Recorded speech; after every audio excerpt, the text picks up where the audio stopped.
ऐसे करके ऐसे कर लो और कुछ नहीं करना, यूं घुमा दो करके, वो नेत्र से नहीं आप करके देखिए।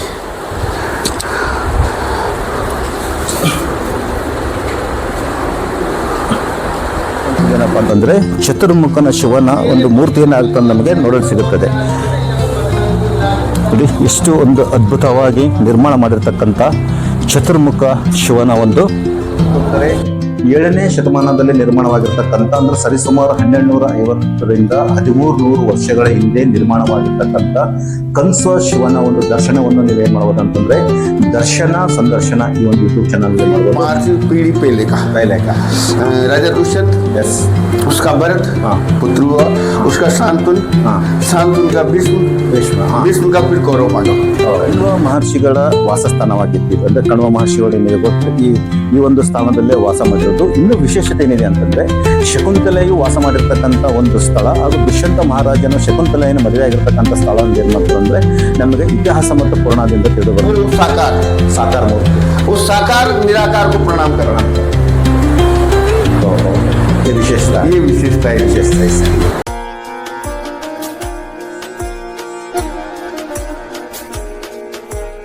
ಭಗವದ್ಭಕ್ತರೇ, ದರ್ಶನ ಸಂದರ್ಶನ ವಿತ್ ಹರ್ಷವರ್ಧನಕ್ಕೆ ಸ್ವಾಗತ. ನಾವಿಂದು ದರ್ಶನ ಮಾಡಲು ಬಂದಿರತಕ್ಕಂಥ ಸ್ಥಳ ಬಂದು coaching capital of India, industrial capital of Rajasthan ಎಂದು ಪ್ರಖ್ಯಾತಿ ಪಡೆದಿರತಕ್ಕಂಥ ರಾಜಸ್ಥಾನದ ಕೋಟಾ ಇಂಡಸ್ಟ್ರಿಯಲ್ ಏರಿಯಾದಲ್ಲಿರ್ತಕ್ಕಂಥ ಸುಮಾರು 1250ರಿಂದ 13 ವರ್ಷಗಳ ಹಿಂದೆ ಅಂದ್ರೆ 7ನೇ ಶತಮಾನದಲ್ಲಿ ನಿರ್ಮಾಣವಾಗಿರ್ತಕ್ಕಂಥ ಬಹಳ ಪುರಾತನವಾಗಿರ್ತಕ್ಕಂಥ ದೇವಸ್ಥಾನ. ಅದು ಯಾವ್ದಪ್ಪ ಅಂತಂದ್ರೆ ಕಂಸು ಶಿವ ದೇವಸ್ಥಾನ. ನೀವಿಲ್ಲಿ ನೋಡ್ಬೋದು, ಇಲ್ಲಿ ಕಾಣ್ತಕ್ಕಂಥದ್ದು ಕಂಸು ಶಿವ ದೇವಸ್ಥಾನ. ಸೊ ಈ ಒಂದು ದೇವಸ್ಥಾನಕ್ಕೆ ಏನಾಗಿದೆ ಅಂತಂದ್ರೆ ಬಹಳ ಪೌರಾಣಿಕ ಹಿನ್ನೆಲೆ ಉಳಿದ್ದು, ಆ ಒಂದು ಪೌರಾಣಿಕ ಹಿನ್ನೆಲೆ ಏನಿದೆ ಅಂತಕ್ಕಂಥದ್ದು ಮತ್ತು ಈ ದೇವಸ್ಥಾನದ ಅರ್ಚಕರನ್ನು ಏನ್ ಮಾಡೋಣ ಅಂತಂದ್ರೆ ನಾವು ಸಂದರ್ಶನ ಮಾಡಿ ಸಂಪೂರ್ಣ ಮಾಹಿತಿಯನ್ನು ತೋರೋಣ. ಬನ್ನಿ ಭಗವದ್ಭಕ್ತರೇ, ಮೊಟ್ಟ ಮೊದಲಿಗೆ ನಾವು ಏನ್ ಮಾಡೋಣ ಅಂತಂದ್ರೆ ಈ ದೇವಸ್ಥಾನದ ಒಂದು ವೀಕ್ಷಣೆಯನ್ನು ಮಾಡೋಣ. ಸೊ ಈ ದೇವಸ್ಥಾನದ ಒಳಗಡೆ ಹೋದಕ್ಕಿಂತ ಮುಂಚೆ ಈ ದೇವಸ್ಥಾನದ ಹೊರಾಂಗಣದಲ್ಲಿ ನೋಡ್ಬೋದು. ಇನ್ನೊಂದು ಈ ದೇವಸ್ಥಾನದ ವಿಶೇಷತೆ ಏನಿದೆ ಅಂತಂದ್ರೆ ಇದು ರಾಜಸ್ಥಾನದ ಚಂಬಲ್ ನದಿಯ ದಡದಲ್ಲಿರ್ತಕ್ಕಂಥದ್ದು ಬಹಳ ವಿಶೇಷವಾಗಿದ್ದು ಹಾಗೂ ಪವಿತ್ರತೆ ಉಳ್ಳರ್ತಕ್ಕಂಥ ಒಂದು ದೇವಸ್ಥಾನ. ನೀವು ಇಲ್ಲಿ ನೋಡ್ಬೋದು, ಈ ಒಂದು ದೇವಸ್ಥಾನ ಹೊರಾಂಗಣದಲ್ಲಿ ಏನು ಸಿಗುತ್ತೆ ಅಂದ್ರೆ ನಮ್ಗೆ ಪುಷ್ಕರಣೆ ಏನಾಗುತ್ತಂದ್ರೆ ನೋಡಲು ಸಿಗುತ್ತದೆ. ಇಂದಿಗೂ ಈ ಒಂದು ಪುಷ್ಕರಣೆಯಲ್ಲಿ ತುಂಬು ನೀರು ಹರಿತಿರ್ತಕ್ಕಂಥದ್ದು ನಮಗೆ ಕಂಡು ಬರ್ತಕ್ಕಂಥ ಒಂದು ದೃಶ್ಯ.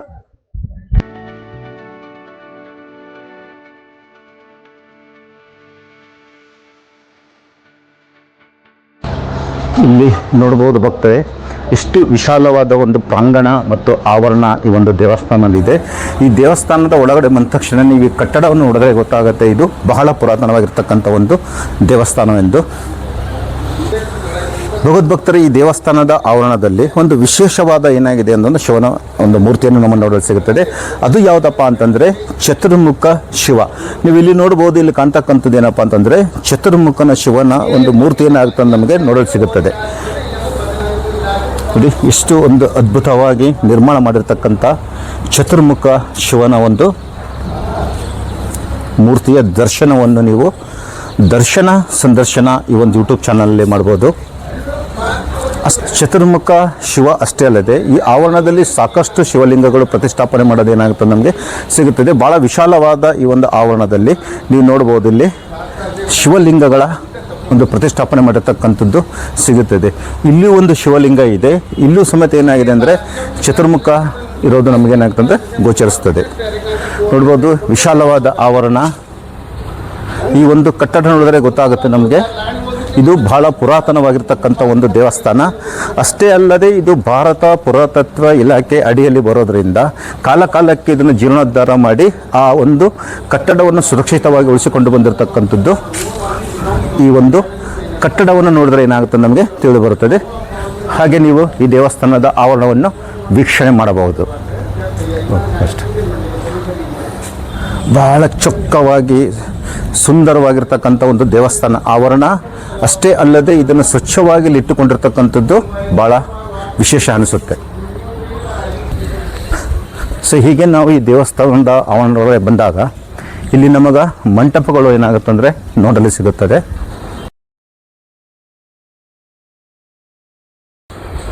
ಇಲ್ಲಿ ನೋಡ್ಬೋದು, ಪುರಾತನವಾಗಿ ನಿರ್ಮಾಣ ಮಾಡಿರ್ತಕ್ಕಂಥ ಮಂಟಪಗಳು ಏನು ಸಿಗುತ್ತೆ ಅಂದರೆ ನಮಗೆ ಈ ಒಂದು ಆವರಣದಲ್ಲಿ ನೋಡಲು ಸಿಗುತ್ತದೆ. ಭಕ್ತರೇ, ನಾವು ಈ ಒಂದು ದೇವಸ್ಥಾನದ ಇತಿಹಾಸವನ್ನು ನೋಡೋದಾದರೆ ಇದು ಒಂದು 7ನೇ ಶತಮಾನದಲ್ಲಿ ನಿರ್ಮಾಣವಾಗಿರ್ತಕ್ಕಂಥ ಒಂದು ದೇವಸ್ಥಾನ ಅಂತ ತಿಳಿದು ಬರ್ತದೆ. ಇನ್ನು ವಿಶೇಷ ಏನಿದೆ ಈ ದೇವಸ್ಥಾನದಲ್ಲಿ ಅಂತಂದ್ರೆ ಕಣ್ವ ಮಹರ್ಷಿಗಳ ವಾಸಸ್ಥಾನವಾಗಿತ್ತು ಇದು. ಅಂದ್ರೆ ಕಣ್ವ ಮಹರ್ಷಿಗಳು ನಿಮಗೆ ಗೊತ್ತು ಈ ಒಂದು ಸ್ಥಾನದಲ್ಲೇ ವಾಸ ಮಾಡಿರೋದು. ಇನ್ನು ವಿಶೇಷತೆ ಏನಿದೆ ಅಂತಂದ್ರೆ ಶಕುಂತಲೆಯು ವಾಸ ಮಾಡಿರ್ತಕ್ಕಂಥ ಒಂದು ಸ್ಥಳ ಹಾಗೂ ದುಷ್ಯಂತ ಮಹಾರಾಜನು ಶಕುಂತಲೆಯನ್ನು ಮದುವೆ ಆಗಿರ್ತಕ್ಕಂಥ ಸ್ಥಳ ಅಂತ ಏನ್ ಮಾಡ್ತಾರೆ ಅಂದ್ರೆ ನಮಗೆ ಇತಿಹಾಸ ಮತ್ತು ಪುರಾಣದಿಂದ ತಿಳಿದು ಬರ್ತದೆ.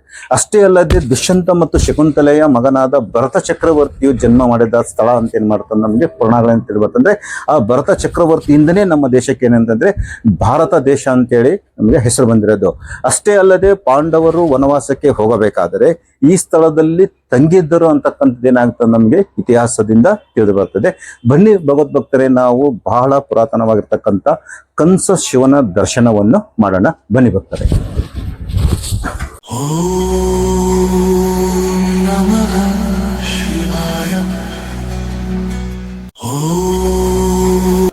ಭಗವದ್ಭಕ್ತರೇ, 7ನೇ ಶತಮಾನದಲ್ಲಿ ನಿರ್ಮಾಣವಾಗಿರ್ತಕ್ಕಂಥ ಅಂದ್ರೆ ಸರಿಸುಮಾರು 1250ರಿಂದ 1300 ವರ್ಷಗಳ ಹಿಂದೆ ನಿರ್ಮಾಣವಾಗಿರ್ತಕ್ಕಂಥ ಕಂಸ ಶಿವನ ಒಂದು ದರ್ಶನವನ್ನು ನೀವೇನ್ ಮಾಡ್ಬೋದು ಅಂತಂದ್ರೆ ದರ್ಶನ ಸಂದರ್ಶನ ಈ ಒಂದು ಯೂಟ್ಯೂಬ್ ಚಾನಲ್ ಅಲ್ಲಿ ಮಾಡ್ಬೋದು.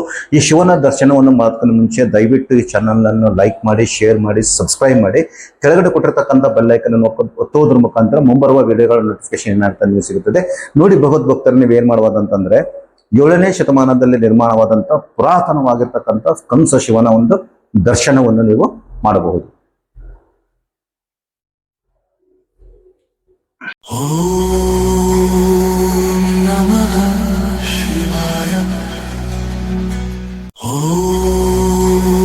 ಒಂದು ಶಿವನ ವಾಸ್ತುಶಿಲ್ಪ ನೋಡೋದಾದ್ರೆ ಬೆಳಗಿನ ಸೂರ್ಯನ ಕಿರಣಗಳು ನೇರವಾಗಿ ಏನಾಗುತ್ತೆ ಅಂದ್ರೆ ಈ ಕಂಸ ಶಿವನ ಮೇಲೆ ಏನಾಗುತ್ತೆ ಅಂದ್ರೆ ಗೋಚರಿಸ್ತವೆ ಅಂತಕ್ಕಂಥದ್ದು ಏನಾಗುತ್ತೆ ಅಂದ್ರೆ ಇಲ್ಲಿ ನಮಗೆ ತಿಳಿದು ಬಂದಿರತಕ್ಕಂಥ ವಿಚಾರ. ಬಹಳ ಅದ್ಭುತವಾಗಿರ್ತಕ್ಕಂಥ ಪುರಾತನವಾಗಿರ್ತಕ್ಕಂಥ ಒಂದು ದೇವಸ್ಥಾನ. ಈ ಶಿವನ ಹಿಂದುಗಡೆ ಏನಿದೆ ಅಂತಂದ್ರೆ ಗಣಪತಿ, ಶಿವಪಾರ್ವತಿ, ಕಾರ್ತಿಕೇಯ ಹಾಗೂ ಶಿವನ ಮಗಳ ಒಂದು ಮೂರ್ತಿ ಏನಾಗುತ್ತೆ ನಮಗೆ ಬಹಳ ವಿಶೇಷವಾಗಿ ನೋಡಲು ಸಿಗುತ್ತದೆ. ನೋಡ್ಬೋದು ನಿಮ್ಮಲ್ಲಿ ಭಗವದ್ಭಕ್ತರೇ, 7ನೇ ಶತಮಾನದಲ್ಲಿ ನಿರ್ಮಾಣವಾಗಿರ್ತಕ್ಕಂಥ ಪುರಾತನ ದೇವಸ್ಥಾನ ಅಂದ್ರೆ ಕಂಸ ಶಿವ. ಈ ಒಂದು ದೇವಸ್ಥಾನದ ಅರ್ಚಕರನ್ನು ಏನ್ ಮಾಡೋಣ ಅಂತಂದ್ರೆ ನಾವು ಸಂದರ್ಶನ ಮಾಡೋಣ. नमस्ते जी। नमस्कार जी। आपका शुभ नाम? श्यामगिरी गोस्वामी। आप कितने दिन से ये मंदिर का पूजा कर रहे हैं? हमारी पूजा की जो व्यवस्था है, यहाँ सिस्टम जो है, हमारा वंशानुगत है, पीढ़ियों से पीढ़ी से पीढ़ी। हाँ, दादाजी थे, पिताजी थे, पिताजी के बाद मेरा नंबर, मेरे बच्चा था। हमारा वंशानुगत सेवा चलता है हमारे यहाँ। इतना पुराना देवस्थान है, ऐतिहासिक जो पुराना है ना, इस मंदिर का पूजा करने के सौभाग्य आपको मिला। आपको कैसा महसूस हो रहा है आपको? हमको ऐसा महसूस होता है कि जैसे कोई मेरा इससे बड़ा भाग्य क्या हो सकता है, और दूसरा इससे बड़ा दूसरा दर भी कौन सा होगा। ओके। इससे अच्छा दर कौन सा होगा, दर ऐसा दर कौन सा होगा, इससे बड़ा कोई दर है तो होगा नहीं। रही बात इस मंदिर का, 2 भाग है। ओके। प्रथम भाग ये है कि ये मंदिर कर्ण ऋषि का आश्रम रहा है। ओके। कर्ण ऋषि के आश्रम में शकुंतला पली और बड़ी हुई। Okay. Shakuntala I mean Menaka Vishwamitra की पुत्री है। ठीक। तो मेनका तो उनका तपस्या भंग करके इंद्रलोक चली गई। विश्वामित्र को बच्ची था, तो बच्ची को कर्ण ऋषि के आश्रम में यहाँ देके फिर वो तपस्या को निकल गए। वो इसी आश्रम में पली बड़ी हुई। यहाँ पर जब राजा दुष्यंत आए, उन्होंने ईश्वर को साक्षी मानकर गंधर्व विवाह किया। यही जगह पे बिल्कुल इसी जगह पे जिस ईश्वर को साक्षी मान के एक दूसरे ऊपर माला डाला। उसके पश्चात वो वापस चले गए।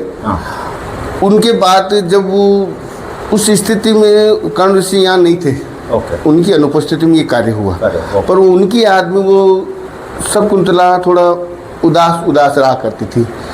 तो कर्ण ऋषि ने पूछा, भाई ये कन्या उदास क्यों रहती है कि इन्होंने ऐसे किया, गंधर्व विवाह किया आपकी अनुपस्थिति में। तो बोला कि इसको ऐसा नहीं करना चाहिए, मेरी पुत्री है, मेरी बिना अनुमति के कैसा कदम नहीं उठाना चाहिए। अगर इसने ऐसा किया है तो जिसको ये याद कर रही वो इसको भूल जाएगा, ऐसा उन्होंने श्राप दे दिया। ठीक है। फिर उनको काफ़ी दिनों बाद एक पुत्र की प्राप्ति हुई। उस पुत्र का नाम था भरत। उस भरत के नाम से देश का नाम भारत पड़ा है। भारत, सच्ची बात, बिल्कुल। अब एक्चुअली जब वो फिर संत थे उन्होंने कहा चलो कोई बात नहीं, वापस उनको वहाँ लेके गए राजा दुष्यंत के पास। तो उनको श्राप था, वो भूल गए। बोला कि मेरे को कुछ याद नहीं है, आप मेरे को कुछ ही दो। तो उसने दुष्यंत जो मुद्रिका दी थी वो उनको नदी में गिर चुकी थी वो, तो उन्होंने मना कर दिया, तो वो वापस आ गए। फिर जो किसी मच्छी पकड़ने वाले को वो मुद्रिका मिली, राज मुद्रिका जिसे बोलते हैं, वो वहाँ राजा दुष्यंत के पास पहुंची। राजा दुष्यंत ने मुद्रिका को देखा, फिर शकुंतला की याद आई। फिर उसके पुत्र को शकुंतला को फिर यहाँ से लेके वापस गए। ये तो इतिहास है अपने पांडव से 5 पीढ़ी पहले का। राजा दुष्यंत, उसका भरत पुत्र हुआ, उसका शांतनु का भीष्म का फिर कौरव पांडव। तो 5। तो ये तो एक प्रथम अध्याय है इसका। दूसरा जो टेम्पल है, मंदिर, ये मंदिर मौर्य काल का 738वीं मौर्य काल में बनाया गया है। और इस मंदिर के बनाने के कर्णेश्वर महादेव मंदिर इसका नाम है। कारण क्या होता है कि जो ईस्ट से जो सूर्य देव जो आते हैं, सीधी उनकी किरण शिवलिंग पे गिरता है, इसलिए इसका कर्णेश्वर महादेव मंदिर है। ठीक है। इस मंदिर के अंदर जो आप चौखट देखेंगे 1 2 3 है, ये 3 नहीं है, एक ही है पूरी। ये पूरी एक 2 और ये 3 पत्थर में पूरा चौखट है। 3 पत्थर में बनाया गया, पूरी चौखट की बनी हुई है। अंदर आइए। गणपति जी, शंकर पार्वती। उनके बाद उनकी पहली वाइफ रानी सती। उनके बड़े पुत्र कार्तिकेय। ठीक है। सबसे विशेष बात ये कि अब पूरे से वाले में आपको ये सब मिल जाएंगे। परंतु जो अशोक सुंदरी नाम से इनकी पुत्री थी, वो पुत्री की मूर्ति उस सामने उधर है। कहीं भी देखने नहीं मिलती। कोई बाई चांस के हो, पर मैंने नहीं देखा। एक ही मंदिर है। बिल्कुल, मैं ऐसा तो नहीं कहूँगा, हो सकता है कि, पर मैंने अभी तक नहीं देखा कहाँ पे। शंकर पार्वती है। इस मंदिर में 3 नंदी हैं। एक ये 2, तीसरा नंदी उन पे है जिन पे वो विराजमान है। इस तरह से नंदी के ऊपर विराजमान। नंदी के ऊपर। और इस जंगा के ऊपर माता पार्वती विराजमान है। अब दिस फेस पार्वती, तो उनका जो आंख है ना, शंकर भगवान की तरफ है। ठीक है। बिल्कुल। शंकर भगवान का जो नेत्र है, ऐसे करके ऐसे कर लो, अब कुछ नहीं करना, यूं घुमा दो करके, वो नेत्र से नहीं है। आप करके देखिए।